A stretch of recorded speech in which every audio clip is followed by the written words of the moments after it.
అంబేద్కర్ కోనసీమ జిల్లా రామచంద్రాపురం నియోజకవర్గంలో టీడీపీ ప్రచారాన్ని ముమ్మరం చేసింది.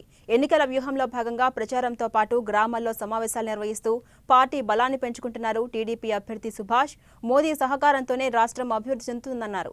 అందుకే టీడీపీ, బీజేపీ, జనసేన కూటమిగా బరిలోకి దిగాయని ఆయన చెప్పారు. గ్రామ స్థాయిలో అభివృద్ధి జరిగితేనే రాష్ట్రం ముందుకు వెళ్తుంది అంటున్న రామచంద్రాపురం టీడీపీ అభ్యర్థి సుభాష్తో మా ప్రతినిధి Satish face to face. Ambedkar Konaseema జిల్లా రామచంద్రపురం నియోజకవర్గంలో ఉమ్మడి అభ్యర్థిగా సుభాష్ అయితే ప్రచారాన్ని జోరుగా సాగిస్తున్నారు. ప్రచారంతో పాటు అంటే గ్రామాల్లో కూడా తన బలాన్ని పెంచుకుంటూ గ్రామాలను ఏకం చేసుకుంటూ ఒక సమావేశాలు కూడా నిర్వహిస్తున్నారు. అయితే ప్రస్తుతానికి మనతో పాటు సుభాష్ ఉన్నారు, వారిని అడుగుదాం.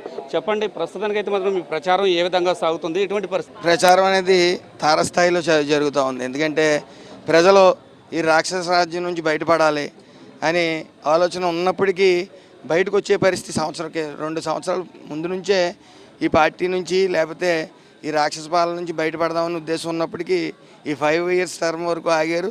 మరీ ముఖ్యంగా వైసీపీ నాయకులు ఎవరైతే ఉన్నారో అందరూ కూడా పైనుంచి కిందకి ఓన్లీ పోలీసు వాళ్ళతోనే పాలన జరిపించే పరిస్థితి తీసుకుని వచ్చారు.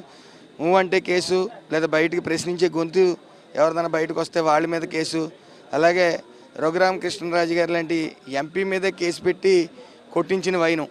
ఈ రాక్షస రాజ్యం నుంచి బయటపడాలని ప్రజలు ఆసక్తిగా ఉన్నప్పటికీ ఎలక్షన్ కోడ్ ఎప్పుడు పడుతుందా, ఎప్పుడు బయటకు వద్దామనే పరిస్థితిలో ఎలక్షన్ కోడ్ పడిన వెంటనే తండోపతండాలుగా జనం రావటం జరుగుతుంది. ఏదైతే ఈ రాక్షస పాలన ఉందో రాక్షస పాలన పోయి కూడా రామరాజ్యం రావాలని కోరుకున్న జనానికి నిన్న శ్రీరామనవమి రంగరంగ వైభవంగా జరిగింది. అయితే ప్రస్తుతం మనం కే గంగవరం మండలం దంగేరు గ్రామంలో ఉన్నాం. అంటే ఒక సామాజిక వర్గం అందరూ కూడా ఒక బలమైన నాయకుడిని కాదని మీ దగ్గరికి వస్తున్నారు. అంటే ఈ గ్రామానికి సంబంధించి ఏం చేద్దాం అనుకుంటున్నారు? వాళ్ళు అసలు ఏ విధంగా ఆ సామాజిక వర్గాన్ని కలుపుకుని వెళ్దాం? ఏదైతే దంగేరు కానీ ఎప్పుడూ కూడా అది అప్పుడు కాంగ్రెస్లో కానీ తర్వాత వైసీపీలో కానీ ఎక్కువ మెజార్టీ వచ్చే ప్రాంతం ఏమైనా ఉందంటే దంగేరు. అలాగే గంగవరం మండలం కూడా ఎక్కువ అది మెజార్టీ చూపిస్తూ ఉంటుంది.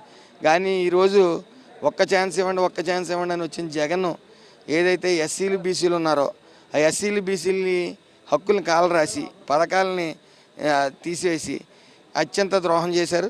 అది గుర్తించిన బీసీ సామాజిక వర్గం కానీ ఎస్సీ సామాజిక వర్గం కానీ వాళ్ళు సమయం కోసం వేచి చూశారు.